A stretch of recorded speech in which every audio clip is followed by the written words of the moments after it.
अमरावतीत गाजलेल्या गोपालनगर हत्याकांडाच्या तपासात राजापेठ पोलिसांनी आणखी एक महत्त्वाचे पाऊल उचललेले आहे। अटक करण्यात आलेल्या तिन्ही आरोपींना घटनास्थळी नेऊन पोलिसांनी सीन रिक्रिएशन केले। नेमकी हत्या कशी घडली, वाद कसा सुरू झाला आणि आरोपींनी वारदात कशी घडवून आणली याची प्रत्यक्ष पुनर्रचना करण्यात आली। पाहूया हा एक्सक्लुझिव्ह रिपोर्ट।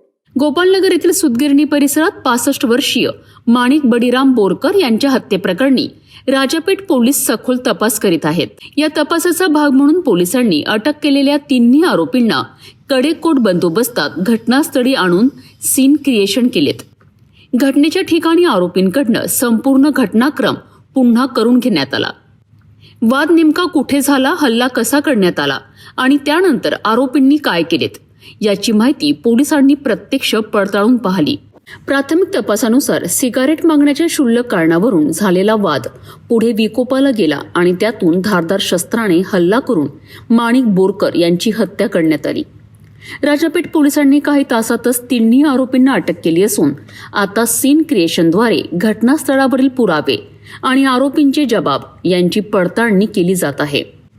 या संपूर्ण कारवाई दरम्यान पोलिसांचा मोठा बंदोबस्त ठेवण्यात आला होता। तपास अधिक भक्कम करण्याकरिता प्रत्येक बाबींची बारकाईने नोंद घेण्यात आली आहे। गोपालनगर हत्याकांडाच्या तपासात राजापेठ पोलिसांनी वेगाने प्रगती केली असून सीन रिक्रिएशन नंतर तपास अधिक मजबूत होण्याची शक्यता व्यक्त केली जात आहे। या प्रकरणातील प्रत्येक अपडेटसाठी पाहत रहा सिटी न्यूज चॅनल।